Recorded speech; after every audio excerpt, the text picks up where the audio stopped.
Hi guys, welcome back to our channel. First time మన channel చూసినా తప్పకుండా subscribe చేసుకోండి. పక్కన బెల్ ఐకాన్ యాక్టివేట్ చేసుకుని మీకు నోటిఫికేషన్స్ అనేవి వస్తాయి. అంతకంటే ముందు వీడియోని లైక్ చేయడం మాత్రం మర్చిపోవద్దు. ప్లీజ్ వీడియో అయితే లైక్ చేయండి. సో అప్పుడు నాకు అర్థమవుతుంది సో ఎలాంటి వీడియోస్ కావాలి, ఎలాంటి జాబ్స్ మీద మీకు నోటిఫికేషన్ రిలీజ్ అయితే వీడియో అనేది పోస్ట్ చేయాలి అని. అండ్ అదేవిధంగా మీ ఫ్రెండ్స్ కూడా షేర్ చేయండి, వాళ్ళకి కూడా యూస్ఫుల్గా ఉంటుంది. ఈ రోజు రిక్రూట్మెంట్ నోటిఫికేషన్ డీటెయిల్స్ చూసుకున్నట్లయితే government of India ministry of personals కింద పనిచేసేటువంటి ఎస్ఎస్సి అంటే స్టాఫ్ సెలక్షన్ కమిషన్ వాళ్ళు అఫీషియల్గా 8th ఏప్రిల్న ఇది రిలీజ్ చేశారని నోటిఫికేషన్. దీనికి సంబంధించి అప్లికేషన్ ప్రాసెస్ కూడా చెప్తాను. సో స్కిప్ చేయకుండా పూర్తి వీడియో అయితే చూడండి. ముందుగా ఈ నోటిఫికేషన్కి సంబంధించి ఆన్లైన్లో అప్లికేషన్ చేసుకోవడానికి ఇంపార్టెంట్ డేట్స్ చూసుకున్నట్లయితే 8th ఏప్రిల్ నుంచి 7th మే ఈ లోపు అయితే మీరు ఆన్లైన్లో అప్లై చేసుకోవాలండి. సో ఆన్లైన్లో అప్లికేషన్కి రిసిప్ట్ తీసుకోవడానికి 7th మే ఈ టైంలో అయితే మీరు తీసుకోవాల్సి ఉంటుంది. సో ఇంకా ఫీజ్ పేమెంట్ అయితే చేయాల్సి ఉంటుంది. అది 8th మే ఈ లోపు అయితే మీరు ఫీజ్ అనేది పే చేయాలి. సో దాంతోపాటుగా మీకు ఏమైనా కరెక్షన్స్ చేసుకోవాలి అంటే అప్లికేషన్స్లో 10th మే నుంచి 11th మే దాకా ఆ లోపు అయితే కరెక్షన్స్ అనేవి చేసుకోవచ్చు అండి. అండ్ మనకి ఎగ్జామినేషన్ అనేది జూన్ జూలై ఆ టైంలో అయితే షెడ్యూల్ చేస్తారు టైర్ 1కి సంబంధించి. సో టైర్ 2 ఎగ్జామినేషన్ అనేది నోటిఫై చేస్తారనమాట లేటర్గా. సో ఇక్కడ మనకి చూసుకున్నట్లయితే వీళ్ళు డిఫరెంట్ పోస్టులకి సంబంధించి రిక్రూట్మెంట్ అయితే చేసుకుంటున్నారండి. Lower division clerk, junior secretariat assistant, data entry ఆపరేటర్స్కి సంబంధించి వీళ్ళు వివిధ భాగాలలో చేసుకుంటున్నారు. ఫస్ట్ దీనికి ఎవరైతే సెలెక్ట్ అవుతారో lower division clerk and junior secretariat అసిస్టెంట్కి పే లెవెల్ 2 ప్రకారంగా మనకి 19,000 నుంచి 63,000 దాకా వస్తాయండి ఫస్ట్ పే అనేది. డేటా ఎంట్రీ ఆపరేటర్కి సంబంధించి లెవెల్ 4 ప్రకారంగా 25,000 నుంచి 81,000 దాకా అయితే వస్తాయండి. అలాగే డేటా ఎంట్రీ ఆపరేటర్ గ్రేడ్ ఏకి సంబంధించి లెవెల్ 4 ప్రకారంగా 25,000 నుంచి 81,000 దాకా అయితే వస్తాయి మనకి మంత్లీ అనేది వన్స్ సెలెక్ట్ అయిన క్యాండిడేట్స్కి. దీంట్లో ఓవరాల్గా వేకెన్సీస్ అనేవి 3,712 వేకెన్సీస్ అయితే ఉన్నాయండి. సో ఏ రాష్ట్రానికి చెందిన వాళ్ళైనా సరే అప్లై చేసుకోవచ్చు. ఆల్ ఇండియన్స్ ప్రతి ఒక్కరు కేటగిరీ వైజ్గా like UR, OBC, SC, ST, physically handicapped, ex serviceman, so ప్రతి ఒక్కరు అయితే all India wise male and female అయితే అప్లై చేసుకోవచ్చు అండి. సో మనకి ఇక్కడ మొత్తం డీటెయిల్స్ అయితే ఇచ్చారు, నోటిఫికేషన్ లింక్ అనేది నేను డిస్క్రిప్షన్లో ఇస్తాను, ఒకసారి చెక్ చేసుకోండి.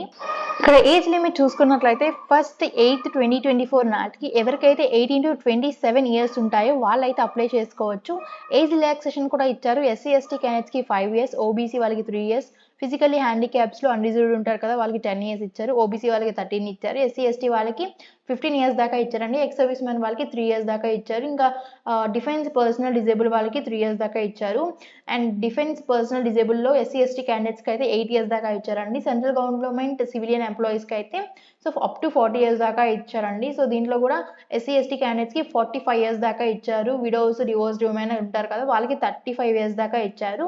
సో వీళ్ళలో widows, divorced women, women judiciary separator ఉంటారు కదా వాళ్ళలో ఎస్సీ ఎస్టీ ఉంటారు కదా వాళ్ళకి 40 years దాకా ఇచ్చారు ఏజ్ రిలాక్సేషన్ అనేది. అప్లికేషన్ ఫీజ్ డీటెయిల్స్ చూసుకున్నట్లయితే women, SC, ST, physically handicapped, ex service man ఎటువంటి అప్లికేషన్ ఫీజు అనేది పే చేయాల్సిన అవసరం లేదండి.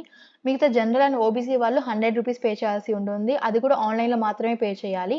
మనకి ఇక్కడ సెంటర్స్ కూడా ఇచ్చారండి ఎగ్జామినేషన్స్కి సంబంధించి ఆల్ ఇండియా వైజ్ అంటే north, south, east, west, so ఈ రీజన్స్ ప్రకారంగా ఇచ్చారు. మనది సదర్న్ రీజన్ కాబట్టి సో ఇక్కడ చూసుకున్నట్లయితే ఫస్ట్ ఆంధ్రప్రదేశ్ వాళ్ళకి చీరాల, గుంటూరు, కాకినాడ, కర్నూలు, నెల్లూరు, రాజమండ్రి, తిరుపతి, విజయనగరం, విజయవాడ, విశాఖపట్నం, సో ఈ లొకేషన్స్లో అయితే మనకి ఎగ్జామినేషన్ సెంటర్స్ అనేవి ఇచ్చారు ఆంధ్రప్రదేశ్ వాళ్ళకి.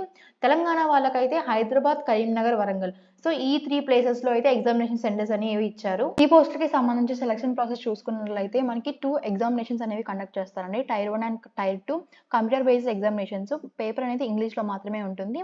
అండ్ టైర్ 1 ఎగ్జామినేషన్లో 4 parts ఉంటాయి. పార్ట్ 1లో ఇంగ్లీష్ లాంగ్వేజ్, పార్ట్ 2లో జనరల్ ఇంటెలిజెన్స్, పార్ట్ 3లో క్వాంటిటేటివ్ యాప్టిట్యూడ్, పార్ట్ 4లో జనరల్ అవేర్నెస్ మీద అయితే ఉంటాయి. 25 క్వశ్చన్స్ ఉంటాయి 50 మార్క్స్కి అన్ని సెక్షన్స్లో. అండ్ ఇది వచ్చేసరికి 60 minutes అంటే 1 hour అయితే కండక్ట్ చేస్తారండి. సో వన్స్ దీనిలో మనకి రాంగ్ ఆన్సర్కి 0.50 మార్క్స్ అనేవి కూడా తగ్గిస్తారు, అంటే ప్రతి రాంగ్ ఆన్సర్కి ½ మార్క్స్ అనేవి తగ్గిస్తారండి. వన్స్ ఇది క్వాలిఫై అయిపోయిన తర్వాత టైర్ 2 ఎగ్జామినేషన్స్ అనేవి కండక్ట్ చేస్తారు. దీంట్లో మనకి సెషన్స్ అనేవి ఉంటాయి. ప్రతి సెషన్లో మళ్ళీ సెక్షన్స్ అనేవి ఉంటాయి. ఆ సెక్షన్లో మళ్ళీ మాడ్యూల్స్ అనేవి ఉంటాయండి. సో ఫస్ట్ మనం సెక్షన్ 1లో మాడ్యూల్ 1లో మ్యాథమెటికల్ ఎబిలిటీస్, మాడ్యూల్ 2లో రీజనింగ్ అండ్ జనరల్ ఇంటెలిజెన్స్ మీద 60 క్వశ్చన్స్ ఉంటాయి. 180 మార్క్స్కి 1 hour కండక్ట్ చేస్తారు. సో నెక్స్ట్ సెక్షన్ వచ్చేసరికి మనకి ఇంగ్లీష్ లాంగ్వేజ్ మీద అండ్ జనరల్ అవేర్నెస్ మీద అయితే ఉంటుంది. ఇవి వచ్చేసరికి 60 క్వశ్చన్స్ 180 మార్క్స్కి అయితే కండక్ట్ చేస్తారు. కంప్యూటర్ నాలెడ్జ్ మీద అయితే ఉంటుందండి. లాస్ట్ సెక్షన్ వచ్చేసరికి ఇది 15 క్వెషన్స్ అయితే ఉంటాయి 45 మార్క్స్‌కి. సో, ఇది ఓవరాల్‌గా మనకి 2 అవర్స్ 15 మినిట్స్ అయితే ఉంటుందండి.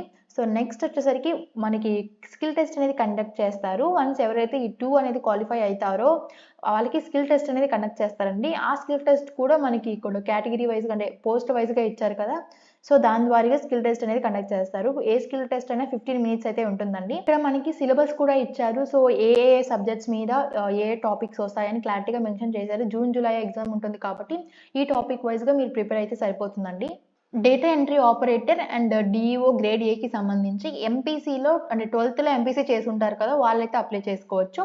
మిగతా lower division clerk, junior secretary అసిస్టెంట్‌కి సంబంధించి 12థ్ క్లాస్ ఏ విభాగంలో అయినా సరే అంటే ఏ స్ట్రీమ్‌లో చేసిన వాళ్ళు ఎంపీసీ అయినా, బైపీసీ అయినా సో, ఎలా తీసుకున్న వాళ్ళు ఏ స్ట్రీమ్‌లో చేసిన వాళ్ళైనా సరే అప్లై చేసుకోవచ్చు. అప్లికేషన్ ప్రాసెస్ అనేది నేను నెక్స్ట్ వీడియోలో చెప్తానండి. ఇది చాలా లెంథీ అయింది. ఇంకా దీంట్లో ఏమైనా మీకు డౌట్స్ ఉంటే కామెంట్ చేయండి. తప్పకుండా అయితే రిప్లై ఇస్తాను. అంతకంటే ముందు ఛానెల్‌కి అయితే కొత్తగా చూస్తున్నట్లయితే సబ్స్క్రైబ్ చేసుకోండి. అండ్ వీడియోనైతే లైక్ చేయడం మాత్రం అసలు మర్చిపోవద్దు. Thank you. Have a nice day.